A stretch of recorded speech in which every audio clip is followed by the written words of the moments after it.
The other day I was hanging out with some friends, and they were asking me about how I approach sex and pleasure in my life now that I've gotten older. I told them about my 3-step Stoic framework. And even though this framework was developed by the ancient Greeks and Romans, it works perfectly well in today's modern world. If you want to be an epic hero in your own story, you have to be able to detach yourself from outcomes. See, if we look back at history, every single person who ever achieved something great, whether they were successful businessmen or warriors, had to do it with the ability to detach themselves from outcomes. This means that when you go into any endeavor, you don't need to know how it's going to turn out. Desire is a powerful motivator, but it can also be a dangerous thing. Think about it. Uncontrolled desire is at the root of all of our problems. It's on 6 Stoic exercises to help you accept what you cannot change. You can click here to check it out. Thanks for watching, and remember, you have the power to change your life, just like the ancient Greeks and Romans. You can use Stoic philosophy to overcome any obstacle and achieve anything you set your mind to. I'll see you in the next video. People kill, steal, cheat, and lie because of uncontrolled desire. Every day I send out a philosophy to help you live a better life. I've built a great community of learners, and I know you also will find it helpful to discuss these ideas with others.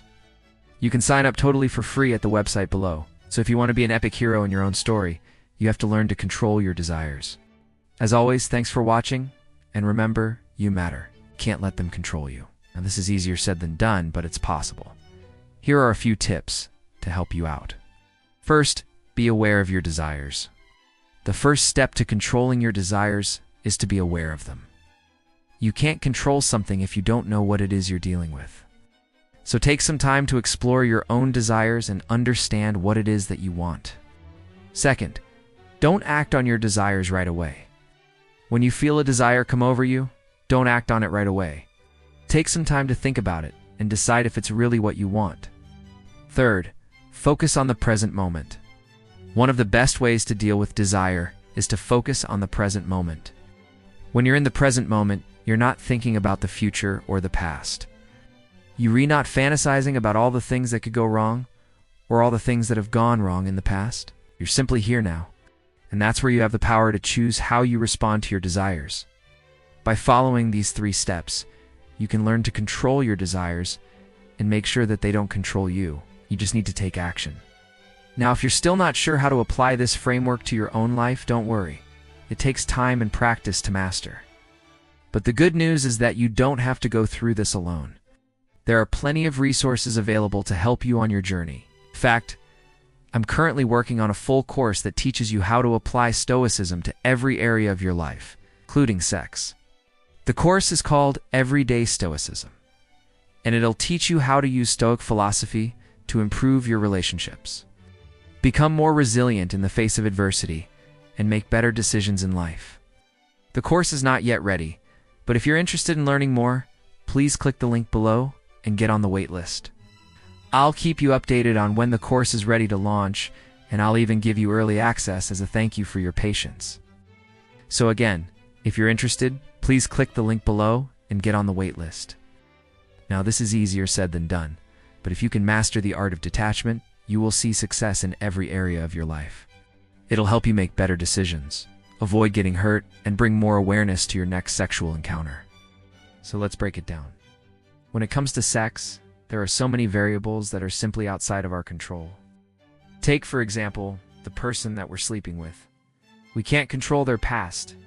We can't control what they look like, what they smell like, or how they perform in bed. All we can control is our own thoughts and reactions to these things.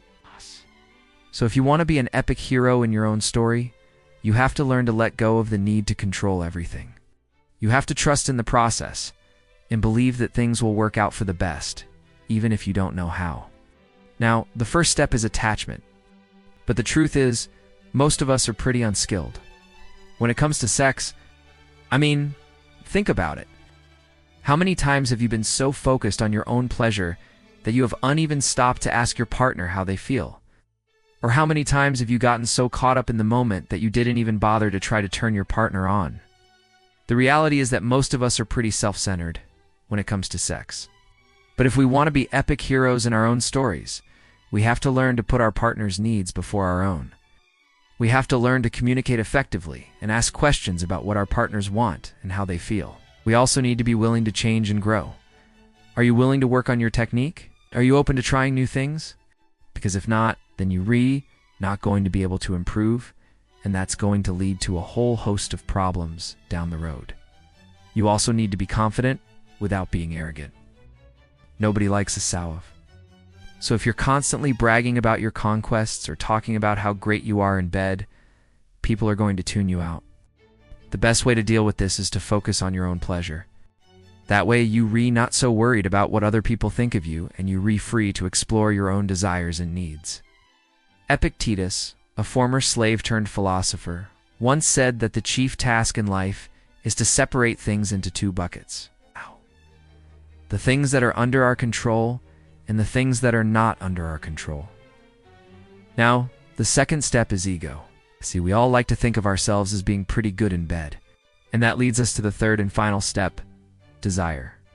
So there you have it, the 3-step Stoic framework for healthy sex: attachment, ego, and desire.